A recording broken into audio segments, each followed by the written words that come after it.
આવી કંઈક મોર્નિંગ રહેતી હશે કોઈ આર્મી ઓફિસરની.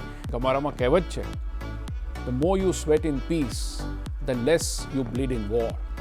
એટલે ઓફિસર્સ જે છે એ લડાઈમાં સોલ્જરને સાથે લઈને ચાલે, એમની આગળ ચાલે. તો અગર લડાઈમાં આગળ ચાલવાનું હોય તો પીસ ટાઈમમાં, ટ્રેનિંગના ટાઈમમાં તમે પાછળ ના રહી શકો. એનડી એક એવી યુનિક ઇન્સ્ટિટ્યૂટ છે કે જ્યાં ત્રણેય સર્વિસીસના, આર્મી, નેવી, એરફોર્સના ત્રણેય અંગના કેડેટ્સ એક સાથે ટ્રેનિંગ કરે છે. એક પિતાની રીતે પણ જોયો છે કે જેનો પુત્ર ટ્રેનિંગમાં હોય, અને છેલ્લે કમાન્ડન્ટ રીતે કે હેડ ઓફ ધી ઇન્સ્ટિટ્યૂટ તરીકે. એટલે મારા 3 રીતના અનુભવ છે એનડીએના. એ રેજિમેન્ટલ હિસ્ટ્રી અને એ રેજિમેન્ટલ બોન્ડ છે, રેજિમેન્ટલ સ્પિરિટ છે, એ ઇન્ડિયન આર્મીની એક તાકાત છે. Good morning Gujarat. મિત્રો, મોટા ભાગે ગુજરાતીઓની સવાર કેવી હોય છે? લગભગ ગાંઠિયાની લાઇનમાં ઊભું રહેવું કે ગાંઠિયાની સુગંધ લેતા લેતા થતી હોય છે. પણ આજે આપણે એક એવા ગુજરાતીને મળવાના છીએ જેની સવાર એ આર્મી બેન્ડના અલગ અલગ ઇન્સ્ટ્રુમેન્ટ્સના અવાજોથી, જેની સવાર એ કદમ તાલના દ્રશ્યોથી કે પછી સેલ્યુટ ઝીલતા અને સેલ્યુટ કરતા થતી હતી. આપણી સાથે સ્ટુડિયોમાં ઉપસ્થિત છે રિટાયર્ડ લેફ્ટનન્ટ જનરલ અસિત મિસ્ત્રી. સર, સ્વાગત છે આપનું. જય હિન્દ. Thank you હર્ષદેવભાઈ. તમારા દર્શક મિત્રોને પણ મારા જય હિન્દ, નમસ્કાર, સુપ્રભાત. સર, આપણે જ્યારે વાત કરીએ છીએ મોર્નિંગની, અને મેં તો બહુ નાનું એવું બ્રીફમાં કીધું કે આવી કંઈક મોર્નિંગ રહેતી હશે કોઈ આર્મી ઓફિસરની, પણ આપના થકી અમે જાણવા માંગશું કે સવાર કેવી હોય છે? સવાર અત્યંત ઇન્ટરેસ્ટિંગ હોય છે, પણ બેન્ડ અને બ્યુગલ તો સેરેમોનિયલ પાર્ટ હોય. એકચ્યુઅલી અમારી સવાર ફિઝિકલ ટ્રેનિંગથી થતી હોય, કારણ કે જેટલી ટ્રેનિંગ આપણે પીસમાં કરીએ એટલું આપણે લોહી લડાઈમાં બચાવીએ છીએ. અમારામાં કહેવત છે, the more you sweat in peace the less you bleed in war. એટલે અમારી સવાર તો ફિઝિકલ ટ્રેનિંગથી જ થતી હોય છે અને ટ્રેનિંગથી થતી હોય. જી. તો સર, સવાર એ ખાલી જનરલી અમે લોકો જેટલું સમજ્યા છીએ, અમે જેટલું જોયું છે, કાં તો લગભગ ફિલ્મો જ, બોલિવૂડ જ એ ટ્રાય કરતી હોય છે કે આર્મીના કલ્ચરને વધુ ને વધુ પોર્ટ્રે એમના અન્ડરસ્ટેન્ડિંગ પ્રમાણે કરતી હોય છે. પણ એકચ્યુઅલ શું હોય છે? ખાલી સોલ્જર્સ કે ખાલી જવાન એ ફિઝિકલ ટ્રેનિંગમાં હોય છે કે ઓફિસર્સ પણ આમાં ભાગ લેતા હોય છે? આપણી આર્મીમાં આપણે જે ઓફિસર્સ હોય ને, we lead our soldiers in to battle, we don't send them in to battle. એટલે ઓફિસર્સ જે છે એ લડાઈમાં સોલ્જરને સાથે લઈને ચાલે, એમની આગળ ચાલે. તો અગર લડાઈમાં આગળ ચાલવાનું હોય તો પીસ ટાઈમમાં, ટ્રેનિંગના ટાઈમમાં તમે પાછળ ના રહી શકો. જો તમે ફિઝિકલી ફિટ ના હો તો તમે જવાનને કેવી રીતના લીડ કરશો?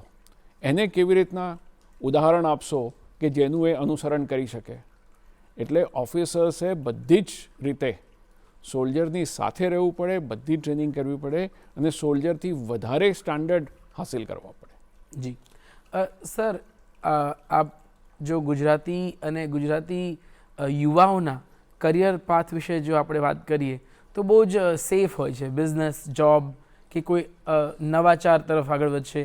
આર્મી અને એ પણ આટલું સ્ટ્રગલ અને આટલું ડેડિકેશન સાથે કામ કરવાનું જ્યાં લખાયું હોય ત્યાં જવાનું આપણે કઈ રીતે નક્કી કર્યું?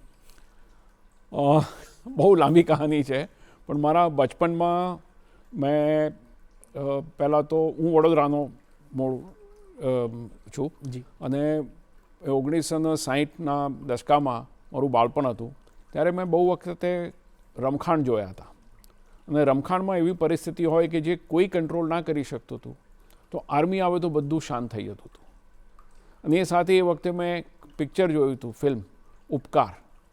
આ બેઉથી મને એક પ્રોત્સાહન મળ્યું હતું કે મારે પણ આ રીતનું કંઈ કામ કરવું છે, કે મારે પણ સૈનિક બનવું છે.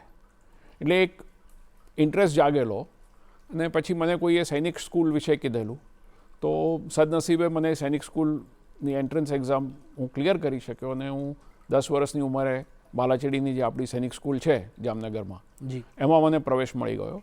અને એના પછી તો એક લાઈન થઈ ગઈ, ને 16 વર્ષની ઉંમરે મેં નેશનલ ડિફેન્સ એકેડેમીની પરીક્ષા આપી. એ પણ હું પાસ થઈને સિલેક્ટ થઈ ગયો. ને નેશનલ ડિફેન્સ એકેડેમીમાં ટ્રેનિંગ કરી 3 વર્ષ, પછી 1 વર્ષ દહેરાદૂન ટ્રેનિંગ કરી, અને 21 વર્ષ પહેલાં હું એક કમિશન્ડ ઓફિસર સેકન્ડ લેફ્ટનન્ટ બની ને ઇન્ડિયન આર્મીમાં મરાઠા રેજિમેન્ટમાં જોઈન થઈ ગયો હતો. જી. સર ઇન્ફેન્ટ્રીથી જોઈન કરવું એ બહુ રેર હોય છે ગુજરાતીઓ માટે, અને આપે એ પાથ પસંદ કર્યો, એટલે એ વિશે મને વધારે રુચિ છે કે આ શું થઈ ગયું અને કઈ રીતે. ને વાત સાચી છે કે એનું એકચ્યુઅલી મેં મારે પણ રીતના બહુ અધ્યયન કર્યું છે કે કેમ વધારે ગુજરાતીઓ આ કેરિયરમાં નથી આવતા. મારું મંતવ્ય એવું છે કે મેઇનલી આપણે એક એવી ટ્રેડિશન નથી, પ્રથા નથી, એટલે આપણા જે યુવાનો છે એ લોકોને કોઈ ઉદાહરણ નથી જેનું એ અનુસરણ કરીને ફોલો કરી શકે. એના લીધે મેઇનલી ઓછા ગુજરાતીઓ તમે આર્મીમાં કે આર્મ ફોર્સીસમાં ઇન્ક્લુડિંગ એરફોર્સ નેવીમાં તમને ઓછા ગુજરાતીઓ જોવા મળે છે. પણ છેલ્લા 10-15 વર્ષમાં આમાં થોડો ફરક આવવા લાગ્યો છે. એટલે એવું નથી કે બિલકુલ નથી આવતા, હવે થોડા યુવા લોકો આવે લાગે છે. અને ઇન્ફન્ટ્રીમાં જવું, yes, that's a big challenge because that is the army of the army kind of thing. It is at the cutting edge of soldiering. It is at the front of battle. Yes. It is the queen of battle. So એ એક અત્યંત મુશ્કેલી ભરી carrier હોય છે. અને કારણ કે લગભગ મારી 40 વર્ષની જે આર્મીની કારકિર્દી હતી એમાંથી અડધો ઉપરાંત સમય તો ફિલ્ડ એરિયામાં, એટલે બોર્ડર ને એવા દૂરદરાજના એરિયામાં જ ગયો. કારણ કે ઇન્ફન્ટ્રી હોય તો તમારે બોર્ડર પર રહેવું પડે, અને જે કાઉન્ટર ટેરરિસ્ટ ઓપરેશન્સ હોય કે લાઇન ઓફ કંટ્રોલ પર પાકિસ્તાન સામે હોય કે લાઇન ઓફ એકચ્યુઅલ કંટ્રોલ પર ચાઇના સામે હોય, એ બધે તમે સૌથી આગળ રહો. કાઉન્ટર ટેરરિસ્ટ ઓપરેશન હોય, કાઉન્ટર ઇન્સર્જન્સી ઓપરેશન હોય, ચાહે પંજાબમાં હોય, ચાહે કાશ્મીરમાં હોય, ચાહે નોર્થ ઇસ્ટમાં હોય, infantry is at the forefront of all this. So it's a very tough job and it demands a lot of you and lot of sacrifice. Yes, આપે કહ્યું સર કે આપ 16 યર્સની એજ પર NDA નેશનલ ડિફેન્સ એકેડમી ગયા, અને આપના કરિયરમાં આપે ત્યાં હોદ્દો પણ સંભાળ્યો, અને આપે એક પેઢીનું નર્ચરિંગ પણ કર્યું કે officers how officers should be. તો આ બંને NDAના ફેઝિસ કેવા રહ્યા એ વિશે પણ મને જાણવું છે. બહુ ઇન્ટરેસ્ટિંગ રહ્યા. અને આઈ હેડ ધી રેર ઓનર કે મેં જ્યાંથી મારી કારકિર્દી શરૂ કરી, કેરિયર શરૂ કરી, મારી કારકિર્દી ત્યાં જ સમાપ્ત થઈ. અને એક મારું અવભાગ્ય હતું કે હું રિટાયર થયો ત્યારે મારું છેલ્લું એસાઇનમેન્ટ NDAના કમાન્ડન્ટ તરીકે હતું, નેશનલ ડિફેન્સ એકેડમીના કમાન્ડન્ટ તરીકે, અને તે પણ કોવિડના દરમિયાન. જી. જે ટાઈમ પર 2000 કેડેટ્સને એક કેમ્પસમાં રાખી, અને કોવિડના હોવા છતાં પણ અમે ટ્રેનિંગ નથી રોકી. તમને યાદ હશે કે મોસ્ટ કેમ્પસીસમાંથી, હોસ્ટેલ્સમાંથી બધી સ્ટુડન્ટ્સ બધા ઘરે મોકલી દીધેલા, અને બધા કેમ્પસીસ બંધ થઈ ગયેલા. પણ અમે NDAનું કેમ્પસ કમ્પ્લીટલી ચાલુ રાખેલું. ઓફકોર્સ અમે સીલ કરી દીધેલું, પણ અને ટ્રેનિંગ થોડી મોડિફાઈ કરેલી જે કોવિડના પ્રિકોશન્સ લઈને, પણ અમે ટ્રેનિંગ બંધ નથી કરી, મોડિફાઈ કરી હતી, રીઇન્વેન્ટ કર્યું હતું. So we learnt a lots of lessons. અને એનાથી શું થયું કે અમે આગળની જે ટ્રેનિંગ છે કોવિડ પછી પણ એને ખાસું ચેન્જ કરીને વધારે સારી રીતના કરી શક્યા. એટલે so it was a great learning opportunity. It was a challenge, but we converted that challenge into N opportunity. So sir, how NDA was then and how it is now, like એક ભણતી વખતે એક વિદ્યાર્થી તરીકે પણ એક curiosity હોય ને કે હું આવું કરવા માંગીશ, કે આ કેમ આવું છે. So which sort of changes you were looking forward જ્યારે તમે ભણતા હતા ત્યારે, અને કેવા કેવા ચેન્જીસ તમે ન કર્યા જ્યારે તમે ત્યાં કમાન્ડન્ટ તરીકે હતા, તમને સમજાયું કે અચ્છા આ ચેન્જ ન થવું જોઈએ, આ થવું જોઈએ. આ જે મારા 2 અનુભવ છે ને, એ ઉપરાંત મારો એક ત્રીજો અનુભવ પણ છે NDAનો. ઓકે. મારો જે પુત્ર છે એ પણ આર્મીમાં છે, અને એ પણ NDAના through. So I have seen NDA as a cadet, as a student myself. એક પિતાની રીતે પણ જોયો છે કે જેનો પુત્ર ટ્રેનિંગમાં હોય, અને છેલ્લે કમાન્ડન્ટ રીતે કે હેડ ઓફ ધી ઇન્સ્ટિટ્યૂટ તરીકે. એટલે મારા 3 રીતના અનુભવ છે NDAના. અને NDA is called the cradle of military leadership. એટલે ક્રેડલ એટલે પારણું, એટલે જે મિલિટરી લીડરશિપનું પારણું છે, અહીંયાથી મિલિટરી લીડરશિપનો જન્મ થાય છે. અને NDA એક એવી યુનિક ઇન્સ્ટિટ્યૂટ છે કે જ્યાં 3 સર્વિસીસના, આર્મી, નેવી, એરફોર્સના 3 અંગના કેડેટ્સ એક સાથે ટ્રેનિંગ કરે છે. એટલે જે પાયો તમે નાખ્યો એ ઇન્ટિગ્રેશનનો નાખ્યો અને એમાંથી જે વૃક્ષ નીકળે એ આખું ઇન્ટિગ્રેટેડ વૃક્ષ નીકળે છે. So that is the whole purpose of having training at one time. So અને જેમ સમય બદલાય એમ યુદ્ધ બદલાય, યુદ્ધ નીતિ બદલાય, યુદ્ધની જે પ્રોસિજર્સ હોય, પ્રોસેસ હોય, ઇક્વિપમેન્ટ હોય, વેપન્સ હોય, બધા બદલાય તો તમારી ટ્રેનિંગ પણ એ રીતના બદલવી જોઈએ. અને એ રીતના એનડીએની ટ્રેનિંગ પણ હંમેશા બદલતી રહી છે. પણ એક રીતે તમે બદલો છો, પણ બીજી રીતને કે જે મૂળ વેલ્યુ સિસ્ટમ છે, તમારા મૂલ્ય છે, જે ટ્રેનિંગનો મુદ્દો છે, જે પર્પઝ છે, એ નથી બદલાયો. એટલે જે વેલ્યુ ઓફ લીડરશિપ, ત્યાગ, કોમ્રેડરી, એ જે વેલ્યુઝ છે એ બધા એવા ને એવા જ રહ્યા છે ઓર રીઇન્ફોર્સ થયા છે. સો while you learn about new technology, you learn more about science, you learn more about the world, but the value system of NDA remains unchanged. Sir, આપે જ્યારે સૈનિક સ્કૂલ જોઈન કરી કે ઇવન તમે જ્યારે પ્રોસેસમાં હતા ત્યારે કેવા કેવા વ્યક્તિત્વો કે કેવા કેવા ઓફિસર્સ, ફોર્મર ઓફિસર્સ, ફિલ્ડ માર્શલ્સ એ તમને ઇન્સ્પાયર કરતા રહ્યા અને એમની જર્નીઝ તમને વધુ ને વધુ આગળ વધવા માટે ઇન્સ્પાયર કરતી રહી? સૌથી પહેલાં અને સૌથી જે મોટા, સૌથી વધારે જે ઇમ્પ્રેસ કર્યા છે એ છે ફિલ્ડ માર્શલ સેમ માણેકશા. કારણ કે હું જ્યારે સૈનિક સ્કૂલમાં જોઈન થવાનો હતો, 1972માં હું જોઈન થયો, તે જ વખતે 1971નું યુદ્ધ સમાપ્ત થયું હતું અને આખા દેશમાં ત્યારે જનરલ સેમ માણેકશા અને પછી એ ફિલ્ડ માર્શલ બનેલા, આખા દેશમાં એમની ચર્ચા વ્યાપક રીતે હતી અને એમણે જે રીતના પાકિસ્તાનને પરાસ્ત કર્યું, you know, the kind of victory that we achieved in 1971 was absolutely unparalleled. અને એમનું એક વ્યક્તિત્વ હતું. You know, he had that typical Parsi sense of humor. There was always a twinkle in his eye. So he was a great inspiring figure. So એ રીતના જઈએ તો સામ માણેકશા, અને he was a Parsi, so all Parsis are Gujaratis. આર્મીમાં મને બધા પૂછે કારણ કે મારી મિસ્ત્રી સરનેમ છે. જી. સો લોટ ઓફ પીપલ એઝ્યુમ કે આ ગુજરાતી તો હોય જ ના શકે, એટલે મને પૂછે છે કે ભાઈ are you Parsi? So I have to tell them કે ભાઈ technically all Parsis are Gujaratis, but all Gujaratis need not be Parsi, and I am one of those. So, but then Parsis are very close to us. So that is also one more reason why you know Field Marshal Sam Manekshaw is a very inspiring figure for me, in particularly. So have you watched Sam Bahadur film? Yes, and I've enjoyed it thoroughly.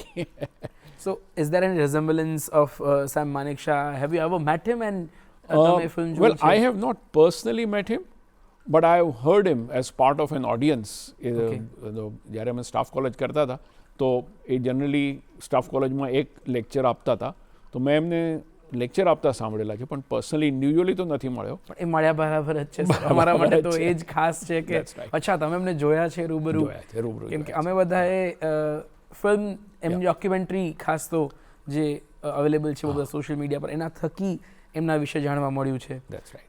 પણ જો એ film વિશે વાત કરી તો તમને એ મજા આવી, પણ એમનું જે રણનીતિ હતી કે કેઝ્યુઅલ્ટીઝ ઓછી થાય અને આપણે જીતીએ, એ વસ્તુ ફિલ્મમાં બતાવી છે. બિલકુલ સાચી વાત છે. અને કારણ કે અમે તો as a professional soldier we study the old wars and learn lessons from it. અને 1971ના યુદ્ધમાંથી તો બહુ જ લેસન્સ શીખવાના છે. અને એમણે જે રીતના આખો પ્લાન બનાવ્યો, એક there is a background story. જ્યારે બાંગ્લાદેશનો તકલીફ એ લોકોની ઇન્ટરનલ વેસ્ટ પાકિસ્તાન ને ઈસ્ટ પાકિસ્તાનની ચાલુ થઈ, તો માર્ચ એપ્રિલમાં 71માં પ્રોબ્લેમ શરૂ થયો. અને ત્યારે પ્રધાનમંત્રી ઇન્દિરા ગાંધી હતા અને એમણે મિટિંગ બોલાવી અને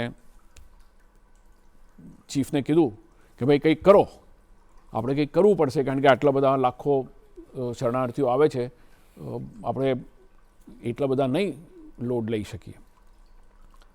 સામ માણેકશાહે એમને આખું મોટું ચિત્ર સમજાયું કે જુઓ, અત્યારે મોન્સૂન ચાલુ થવાનું, ચોમાસું ચાલુ થવાની આરે છે, આખા નોર્થ ઇન્ડિયામાં બધી ફસલ તૈયાર છે, એ કપાઈને બધી FCIના ગોડાઉન્સમાં જશે, એટલે તમને ટ્રેન્સ એના માટે જોઈશે. જો આપણે અત્યારે આર્મીને મોબિલાઇઝ કરીશું તો ટ્રેન્સ તમને ફસલ મોબિલાઇઝ કરવા માટે નહીં મળે. ચોમાસું થઈ જશે તો મૂવમેન્ટ ડિફિકલ્ટ થઈ જશે. બાંગ્લાદેશ ઇઝ અ રિવરાઇન કન્ટ્રી, એટલે ચોમાસામાં ત્યાં ઓપરેશન કરવા બહુ મુશ્કેલ છે. અત્યારે હિમાલયના બધા પાસીસ ખુલ્લા છે, એટલે જો ચાઇનાને કોઈ ગડમથલ કરવી હોય તો આ સારો સમય છે એમના માટે. એટલે આપણે આ યુદ્ધ હમણાં નહીં ચાલુ કરવું જોઈએ, પણ આપણે 6-7 મહિના રોકાઈને જ્યારે નવેમ્બર ડિસેમ્બર આવે ત્યારે કરવું જોઈએ, અને એ ટાઈમમાં અમને યુદ્ધની તૈયારી કરવાનો પણ પૂરો મોકો મળી જશે. અને ઇન્દિરા ગાંધીએ એમની વાત સાંભળી અને એ ડિસિઝન લીધું કે ભાઈ આપણે તરત હમણાં યુદ્ધ નથી ચાલુ કર્યું. જ્યારે લડાઈનો પ્લાન બન્યો તો એમણે એક પણ કર્યું કે આપણું પ્રાઇમરી ફોકસ શું છે, ઈસ્ટર્ન ફ્રન્ટ એટલે બાંગ્લાદેશ. આપણે બાંગ્લાદેશને લિબરેટ કરવાનું છે. આપણી સેકન્ડરી ફ્રન્ટ છે વેસ્ટર્ન ફ્રન્ટ, તો ત્યાં આપણે પૂરું જોર નથી આપવાનું, મેક્સિમમ જોર બાંગ્લાદેશમાં આપવાનું. એટલે એ રીતના ફોર્સીસનું એલોકેશન પણ એમણે એ રીતના બેલેન્સ રીતના કર્યું કે જે પ્રાઇમરી ફ્રન્ટ હતી તેમાં વધારે રિસોર્સિસ આપ્યા, એટલે તમને ત્યાં ડિસાઇઝિવ રિઝલ્ટ મળ્યું. વેસ્ટમાં આપણો ઇન્ટરેસ્ટ નહોતો પાકિસ્તાનને કબજો કરવાનો, આપણો ઇન્ટરેસ્ટ હતો બાંગ્લાદેશને લિબરેટ કરવાનો. જી, that was the objective. So he ensured that you remain focused on the main objective. So બધી બહુ રીતના તમે જુઓ તો he was an exemplary leader and a great soldier. Yes sir, આપે જે કહ્યું કે 71ના યુદ્ધમાંથી બહુ બધું શીખવા મળ્યું છે બહુ બધાને, પણ શું અને એ ક્યારે આપે આપના જીવનમાં એપ્લાય કર્યું અને કેવી કેવી વોરના એક્સપિરિયન્સ રહ્યા એ વિશે પણ મારે વાતો કરવી છે. પણ દર્શક મિત્રો, અત્યારે સમય થયો છે વિરામનો. વિરામ બાદ આપણે ફરી પાછા આવીશું અને વાતો આગળ વધારીશું.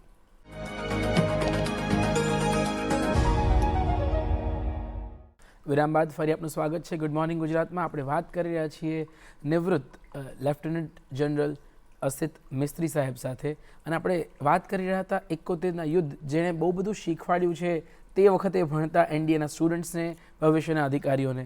તો સર, હવે ધીરજ ખૂટી રહી છે અને જાણવું તો એ જ છે કે એ લેસન્સ જે આપ શીખ્યા હતા 71ના યુદ્ધના કે સામ માણેકશાની રણનીતિઓમાંથી, અને સમય આવી ગયો એના અમુક વર્ષો પછી કે જ્યારે ભારતે કારગિલ યુદ્ધ પાકિસ્તાનની સામે આપણે જ્યારે લડી રહ્યા હતા ત્યારે આપ કોઈ પોઝિશન પર હશો, કોઈ મોરચો સંભાળી રહ્યા હશો, તો ત્યારે અનુભવ કેવા રહ્યા હશે? જો કારગિલ યુદ્ધ થયું ત્યારે હું કારગિલના એરિયામાં નહોતો, હું દહેરાદૂનના એરિયામાં હતો, અને અમે લોકો ત્યાંથી મોબિલાઇઝ થઈને રાજસ્થાનની બોર્ડર પર એક્ટિવેટ થયેલા. કારણ કે જ્યારે યુદ્ધ કારગિલમાં ચાલતું હતું પણ પાકિસ્તાન બીજે કશે પણ ગડમથલ કરી શકે એ આપણે કમ્પ્લીટલી રૂલ આઉટ ના કરી શકીએ, એટલે આપણે બાકી બધી જગ્યાએ પ્રિકોશન લેવાની જરૂર હતી. એટલે જેની જ્યાં જ્યાં જવાબદારીનો એરિયા હોય એ આર્મી ત્યાં એક્ટિવેટ થાય. તો અમારો રિસ્પોન્સિબિલિટી તે વખતે રાજસ્થાનના એરિયામાં હતી, તો અમે ત્યાં એક્ટિવેટ થયેલા. પણ કારગિલ અને દ્રાસનો જે એરિયા છે એ હું બહુ સારી રીતના જાણું છું, કારણ કે 1985 થી 87 સુધી 2 વર્ષ સુધી હું દ્રાસમાં હતો. અને એ જે એરિયા છે એ બહુ જ કપરો એરિયા છે. જે આપણું બેઝ જ્યાં એલ્ટિટ્યૂડ જેને કહીએ, વેલીનું એલ્ટિટ્યૂડ, જે રોડ બેઝિક જે દ્રાસનું એલ્ટિટ્યૂડ કે કારગિલનું એલ્ટિટ્યૂડ છે એ લગભગ 10,000 ફીટ છે. અને જે પહાડીઓ છે જેની ઉપર પોસ્ટ બનેલી, ચોકી બનેલી અને જેની ઉપર યુદ્ધ થયું એ 15 થી 16 થી 17,000 18,000 ફૂટ ઊંચાઈ પર છે. આટલી ઊંચાઈ પર માણસે ખાલી પહોંચીને રહેવું એ જ અત્યંત મુશ્કેલ છે, કારણ કે ઓક્સિજનની બહુ જ કમી હોય છે. દ્રાસનો area, Dras is reputed to be the second coldest inhabited place on earth. Okay. So Siachen is colder, અને સિયાચીનમાં સૈનિક છે પણ ત્યાં સિવિલિયન હેબિટેશન નથી. whereas Dras is a habited place. You have local villagers living in Dras and surviving in Dras. So after Siberia, this is the second coldest inhabited place. વિન્ટરમાં બધું જ practically fridge થઈ જાય. ડીઝલ પણ હોય ગાડીનું, એ diesel લાઇનમાં fridge થઈ જાય, એટલે તમારે રાતભર અડધો કલાકે ગાડીઓ ચાલુ કર્યા કરવી પડે અને સ્ટવ લઈને ડીઝલની જે લાઈન હોય, ફ્યુઅલ લાઈન હોય, એને નીચેથી તમારે ગરમ કર્યા કરવી પડે. ઓકે. તમારે એગમાંથી જો ઓમલેટ બનાવ્યું હોય તો પહેલાં એ અંડાને બોઇલ કરવું પડે, કારણ કે અંદરથી આખું ફ્રીઝ થઈ ગયું હોય. યસ. ગાજર કે પોટેટોને કાપવું હોય, બટાકાને કાપવું હોય તો પહેલાં બોઇલિંગ વોટરમાં નાખીને એને ડીફ્રીઝ કરવું પડે. તમે કોઈ પણ ધાતુની વસ્તુને ખાલી હાથ લગાડો તો હાથ ચોંટી જાય અને ચામડી નીકળી જાય, એટલી બધી ઠંડી હોય.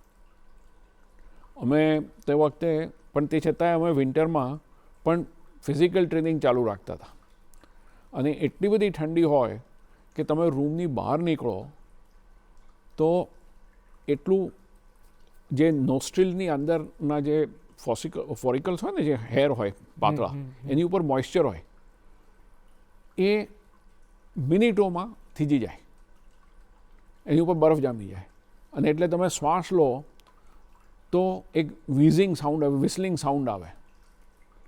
એટલે અમે રીતના તે વખતે મજાક કરતા હતા એકબીજાની જોડે, હા ભાઈ આવાજ આયા તો ઠંડ है, आवाज नहीं आया तो ठंड नहीं है. Okay. You know, that is the extremes of cold that you had to get used to. During Kargil આપ વાત કરી હા, રહ્યા જ્યારે દ્રાસમાં અમારી યુનિટ હતી, જી. કારગિલ ને દ્રાસ, અને દ્રાસ ઇઝ ઇવન કોલ્ડર દેન કારગિલ, કારણ કે દ્રાસમાં છે ને એક વિન્ડ ફનલ જેવું બને છે, એના લીધે આસપાસના એરિયા કરતાં પણ દ્રાસ બીકમ્સ મચ કોલ્ડર દેન કારગિલ.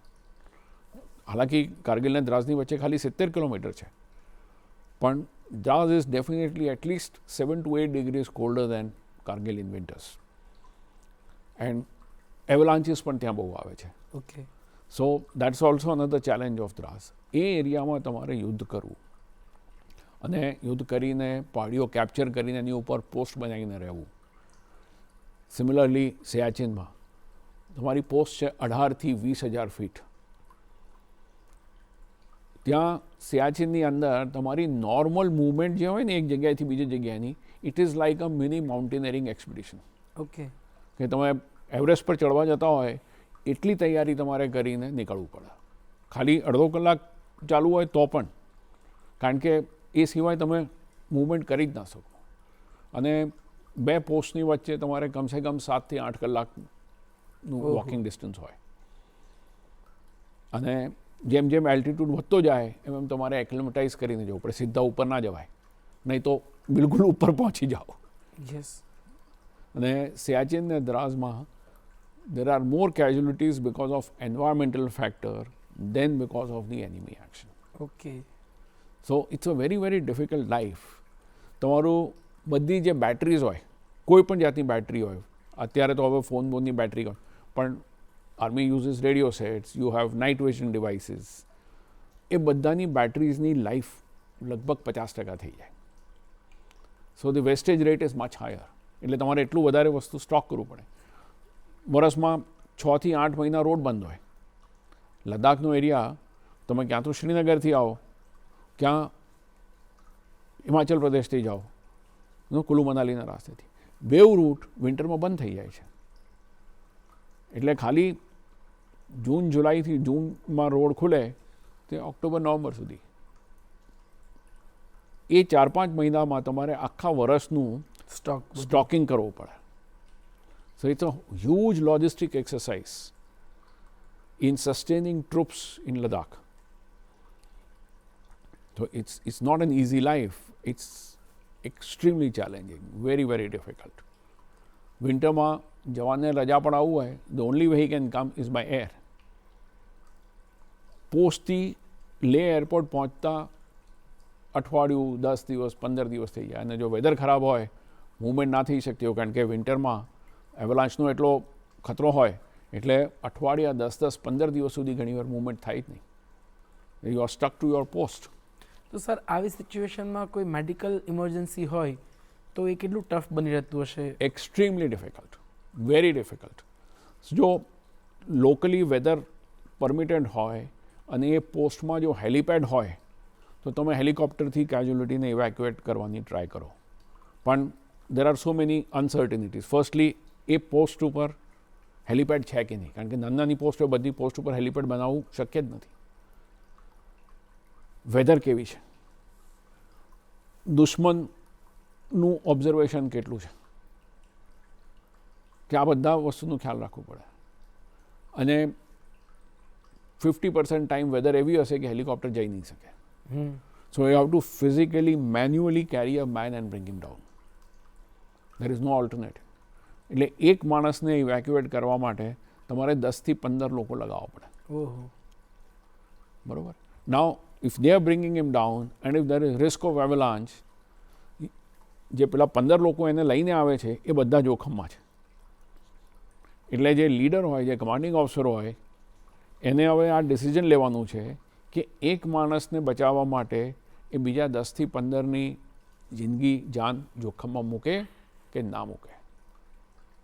બહુ ટફ છે. These are very, very difficult decisions. These are not corporate decision making. These are decision making of life and death. તમે જે સોલ્જર્સ સાથે ભાઈબંધી કરી કે તમે જેની રોજે સેલ્યુટ લીધી હોય એને મૂકવો ન મૂકવાની જ્યારે નિર્ણયની એક ઘડી આવે ત્યારે બહુ જ મુશ્કેલ હોય છે. Absolutely very very challenging. માનવતાનો કોઈ પ્રકારનો સિદ્ધાંત ત્યાં રાખવો ન રાખવાનો પણ એક પ્રશ્ન થઈ જતો. માનવતા, તમારી team spirit. You don't want to lose a person of your team, but at the same time, can you risk 10 more people to save one life? And at what stage do you say કે okay, આટલા risk મને acceptable છે, beyond this I am not taking a chance? So there is no parameter particular કે આટલું છે, આ છે, કંઈ કેલ્ક્યુલેટ નહીં. તમે It is your ત્યાં જઈ experience. અને તમે That's અનુભવો. right. અનુભવ અને ટ્રેનિંગ. એટલે તમને એ એરિયાનું કેટલું જ્ઞાન છે, કેટલો અનુભવ છે, કેટલી સમજ છે, બરાબર ને, એ બધું વિચારી લોકલ કમાન્ડર્સને પણ સાથે કન્સલ્ટ કરી અને then you try and find a solution. કારણ કે બિલકુલ તો માણસને મૂકી ના દેવાય, because then it will affect the morale.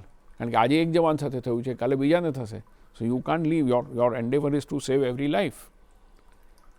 But at the same time, you want to make sure that everybody else also remains safe.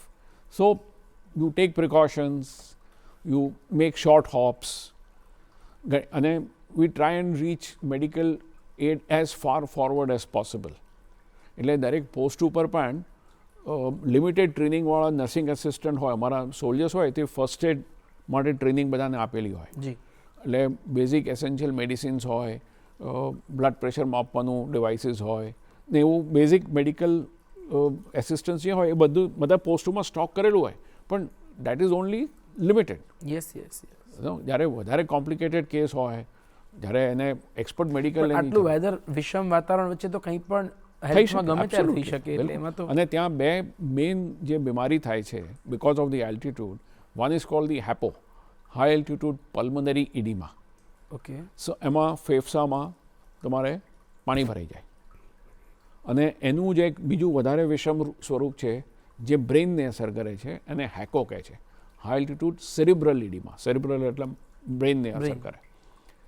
સો આમાં there is no solution except to bring the person down to a lower altitude. You know, that is the only basic treatment that you can give. So you can't bring him down. So એવું એક હાઇપરબેરિક chamber આવે છે, એક tube જેવું એક cylinder બને છે પ્લાસ્ટિકનું, ને જેમાં તમે પંપથી પ્રેશર વધારો. સો પ્રેશર વધારો, સો અંદર એ સિમ્યુલેટ કરે કે લોઅર એરિયાનું કન્ડિશન્સ સિમ્યુલેટ કરે. So you can put the patient in that and try and keep him safe in that as long as possible and then try and bring him down. એટલે તમે નીચે પણ લાવતા હોય તો વચ્ચે વચ્ચે એને ચેમ્બરમાં રાખી અને make him feel comfortable. So it's a very very complex, evacuating casualties in those areas is a very very challenging. So આવી જ્યારે સિચ્યુએશન હોય ત્યારે તમારે રેજિમેન્ટ જ તમારું ઘર, તમારો પરિવાર, તમારા કેરટેકર્સ, તમારા ફ્રેન્ડ્સ બધું બની જતા હોય છે. So how this regiment bonds and name of this regiments works? See, the regiments have a history of, some of the battalions are hundreds of years old and they carry the legacy forever. અને એ રેજિમેન્ટલ history અને એ રેજિમેન્ટલ bond છે, રેજિમેન્ટલ spirit છે, એ Indian આર્મીનું એક તાકાત છે. It is basically your team spirit. How you create that team spirit is the job of the leaders, and that is what hundreds of leaders in the past have done, and you have created an institute which takes pride in being that institute, in that identity. અને એક અમારામાં પ્રથા છે કે preferably second generation, third generation soldiers also join the same battalion as their parents, as their fathers. Like my son, એ મારી બટાલિયનમાં જ commission લીધું છે. તમારી કઈ બટાલિયન? મારી બટાલિયન છે 12 Maratha light infantry. Okay. 12th battalion of the Maratha light infantry, એટલે હું મરાઠા રેજિમેન્ટમાં છું. ને મારો દીકરો છે એ પણ એ મારી રેજિમેન્ટ, મારી બટાલિયનમાં જ, નોટ ઓનલી રેજિમેન્ટ પણ રેજિમેન્ટમાં સેમ બટાલિયનમાં ગયો છે. એટલે શું it becomes like it is actually your family. અને હવે અમે રિટાયર થઈ ગયા હોય પણ યુનિટના પણ જે રિટાયર થયેલા સૈનિકો હોય, આજ સુધી અમારા એ લોકોની સાથેના જે બોન્ડ્સ છે એ હજુ પણ ચાલુ રહે છે. So how this regiment is different than other regiments? કયા કયા કેરેક્ટરિસ્ટિક્સ છે જે ડિફરન્ટ બધા બટાલિયન્સને મળે છે? સી, મારી regiment since it is Maratha light infantry, so અમારા મેક્સિમમ ટ્રૂપ્સ, લગભગ 60% ટ્રૂપ્સ જે છે એ મહારાષ્ટ્રના છે અથવા ઉત્તર કન્નડાના છે, હુ આર ઓલ્સો એસેન્શિયલી મરાઠાસ. અને બાકી જે 30-40% છે એ પેનિન્સ્યુલર ઇન્ડિયાના, એટલે સાઉથ ઇન્ડિયાના છે, અને થોડા ગુજરાતના પણ છે. So firstly they are from one area, region, so the language commonality is there. એ લોકોની food habits are generally common, so they it એક એ લોકોનું જે ખોરાક હોય એ જનરલી સેમ હોય, એટલે એનો ટેસ્ટનો ને એનું બધાનું સમન્વય હોય. એ લોકોની જે સોશિયલ પ્રથાઓ હોય એ સેમ હોય. અને મોસ્ટ ઇમ્પોર્ટન્ટ ઇઝ બધા 100% મરાઠા નથી. આમાં યુપીના પણ જવાન છે, એમપીના પણ છે, પંજાબના પણ આવે છે. પણ એક વખત એ બટાલિયનમાં આવી ગયો એ બધા એવરીબડી બિકમ્સ મરાઠા. ઓકે. એ બધી અમારી રેજિમેન્ટમાં જે મહારાષ્ટ્રીયન સ્પોર્ટ્સ હોય, લાઈક લેઝિમ છે, મલખમ છે, તો એ ગમે ત્યાંનો જવાન હોય એ બધા મલખમ શીખશે જ. એ મલખમનો ટેસ્ટ પાસ નહીં કરે તો એ રિક્રુટમાંથી સૈનિક નહીં બની શકે. Okay. So that's how you એટલે જે આપણું જે હેરિટેજ છે ને એને સિંચવાની એક પ્રથા છે. True. So we keep it alive. અને વી આર એન એબ્સોલ્યુટલી જે સેક્યુલર એક્ઝામ્પલ કોને, Indian army is the perfect example of secularism in India. True. મારી બટાલિયનનું traditional greeting is Ram Ram. Okay. કારણ કે મહારાષ્ટ્રમાં વિલેજમાં, ગામમાં the social greeting is Ram Ram. कैसे हो? कैसे काय? Ram Ram. Now that Ram Ram is a social greeting. So that has been adopted as a regimental greeting by my regiment. Okay. So irrespective of your religion, everybody wishes Ram Ram Sahab. મારો એક જૂનો સિપાહી છે એ યુપીનો છે, એ મુસ્લિમ છે. આજે પણ એ મને ઈદના દિવસે મેસેજ મોકલે છે. So his message says, Ram Ram Sahab, Eid Mubarak, Ram Ram Sahab. Because his way of talking to an officer is to start with the greeting, convey the message, and then finish with the greeting. Okay. So, Ram Ram Sahab, Eid Mubarak, Ram Ram Sahab. Can you find a better example of secularism than this? And this is live, this happens till date. આજે પણ એ પણ retire થઈ ગયો, 10 વર્ષ થઈ ગયા. મને retire થયા 4 વર્ષ થયા. But that is the value system that has been created. Yes. So what is war cry of Maratha regiment? અમારો war cry છે, બોલ છત્રપતિ શિવાજી મહારાજ કી જય. Okay. So we claim our descent. We are descendants of Chhatrapati Shivaji Maharaj. અને મહારાજા કોલ્હાપુર જે છે he is associated with our regiment, કારણ કે Kolhapur state ફોર્સીસની જે તે વખતેની આર્મી હતી, જ્યારે બધા સ્ટેટ ફોર્સીસના જે આર્મી હતા એનું બધા જ્યારે આઝાદી થઈ અને પાર્ટીશન થયું તો એ ઇન્ડિયન આર્મીમાં બધા જોઈન થઈ ગયા. સો સિમિલરલી કોલ્હાપુર સ્ટેટ ફોર્સીસની એક બટાલિયન અમારી રેજિમેન્ટમાં જોઈન થઈ ગયેલી છે. સો આજ સુધી પણ કોલ્હાપુરના જે મહારાજા છે એ રેજિમેન્ટ સાથે રિલેશનશિપ મેન્ટેન કરે છે. સો સમટાઈમ્સ હું એમનું સાથે મજાક કરું કે આપ તો શિવાજી કે વંશજ है जन्म से, लेकिन हम कर्म से है. So we claim our descent from Shivaji. So we try and follow his footsteps. So he is an inspiring figure for the entire regiment. અને જે 4th February is the day when Tanaji માલુસરે captured Sinhagad, જે કોંડાણાનો કિલ્લો હતો yes yes પૂનાની બહારમાં જે છે, અને એ capture કરવામાં Tanaji માલુસરે of course died, અને જેની ઉપરથી શિવાજીએ કીધેલું કે ગઢ આલા પણ સિંહ ગેલા, અને દેટ્સ હાઉ કોંડાણાનું ફરી નવું નામકરણ થયું ને સિંહગઢ કહેવાયું. એ 4th February એ થયેલો. સો 4th February has been adopted as the Maratha Day for our regiment. So wherever a battalion of Maratha regiment is there, anywhere in the world, they will celebrate 4th February as Maratha Day. So this is how you create and sustain the regimental spirit. એટલે જ્યારે યુદ્ધમાં તમે ગોળીઓ ચાલતી હોય, so it is જે તમારું જમણી બાજુ કોણ છે, ડાબી બાજુ કોણ છે, તમે એની સાથે યુદ્ધ લડો છો. તમે બરોબર નહીં લડો તો તમારા સાથી ખતમ થઈ જશે. સિમિલરલી તમારા સાથી જો બરોબર નહીં લડે તો તમે ખતમ થઈ જશો. So you have to trust each other with your life. So that is what creates the regimental spirit. So sir, આપણે જ્યારે વાત રેજિમેન્ટની કરી, આપણે આર્મીના વોર ક્રાયની વાત કરી, વોર સ્ટ્રેટેજીસની વાત કરી, આ બધું જ એક ડિસિપ્લિનથી, એક અનુશાસનથી શીખવા મળે છે. So how you see current generation youth and અનુશાસન કે ડિસિપ્લિન, અને એની કેટલી રિક્વાયરમેન્ટ તમને લાગે છે કે હજુ વધુ સિંચનની જરૂર છે? હર્ષદીપભાઈ, અનુશાસન વિના જીવનમાં કશું હાસિલ ના થઈ શકે. જી. કોઈ પણ ફિલ્ડમાં હોય, ચાહે તમે સ્પોર્ટ્સનું ફિલ્ડ હોય, ચાહે વ્યાપાર હોય, ચાહે સાયન્સ હોય, ચાહે યુદ્ધ હોય, પણ યુદ્ધમાં અનુશાસન ભંગની જે કિંમત તમારે ચૂકવવી પડે છે ને, એ બહુ મોંઘી હોય છે.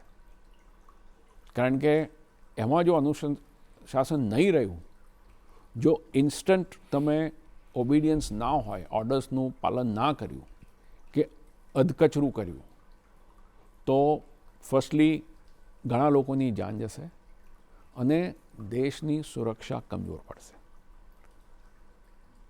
સો therefore highest standards of discipline are expected from the armed forces. અને એટલે જ આર્મ ફોર્સીસનો એક કાયદો જુદો છે. બધા જ આર્મ ફોર્સીસના જે પર્સનલ છે, they are subject to the arm forces act. Like આર્મીના હોય તો એક there is an army act of India. Similarly air force is air force act of India. So એ લોકોનું જે કમ્પ્લીટ લીગલ સિસ્ટમ છે, it is their own system.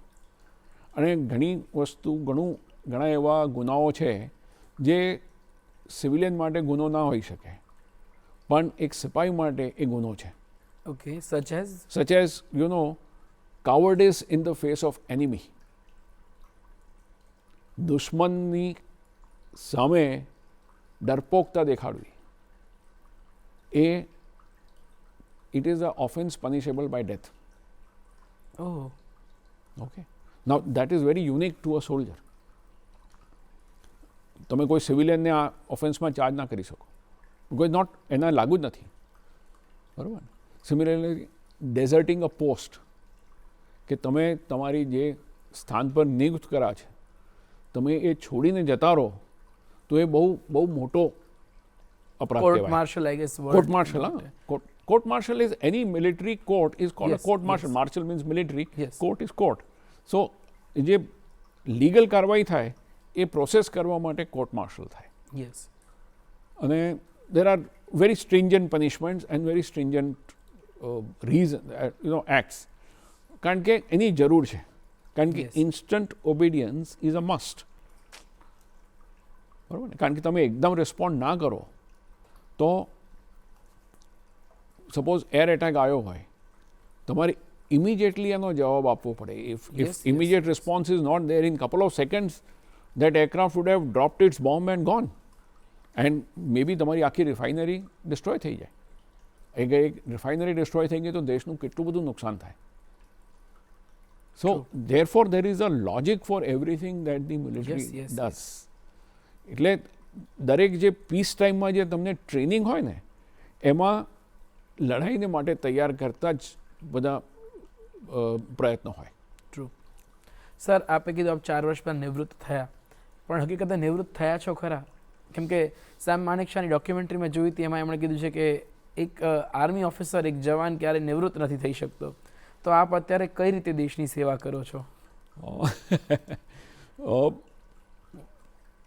જે પણ વ્યક્તિ હોય એ પોતાનું કામ અગર સહી દિલથી, સહી એટીટ્યૂડથી, પૂરું દિલો જાનથી કરતા હોય એ બધા મારી પરિભાષામાં દેશભક્તિ કરે છે.